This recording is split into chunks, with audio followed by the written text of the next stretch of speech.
নমস্কার বন্ধুরা, আশা করি সবাই ভালো আছেন। আজকে অপরাজিতা ফুল দিয়ে সম্পূর্ণ ভিন্ন স্বাদের একটা নতুন ধরনের চা বানিয়ে তোমাদেরকে দেখানোর জন্য আমি সেবিদি আজকে চলে এলাম সম্পূর্ণ নতুন একটা ব্লগে। বাজার থেকে অপরাজিতা ফুল নিয়ে এসে এই অপরাজিতা ফুলগুলোকে ভালো করে একটা বাটির মধ্যে জল নিয়ে ভালো করে ধুয়ে নিলাম।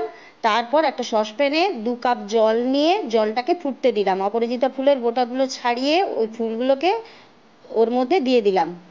আমরা তো সবাই জানি শরীর সুস্থ সবল এবং ক্লান্তি দূর করতে এই ফুলের জুড়ি মেরা ভার, এছাড়া স্কিন ভালো রাখে, এগুলো অ্যান্টি অক্সিডেন্টেরও কাজ করে। তাছাড়া ডায়াবেটিস রোগীদের জন্য এই ফুল বিশেষ উপকারী। তাই ভাবলাম এই ফুল দিয়ে একটু চা বানিয়ে তোমাদেরকে দেখাই।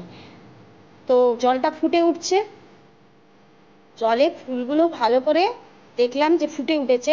তারপরে ফুলগুলোকে তুলে নিলাম। তুলে নেওয়ার পর জলের সুন্দর একটা কালার এসছে।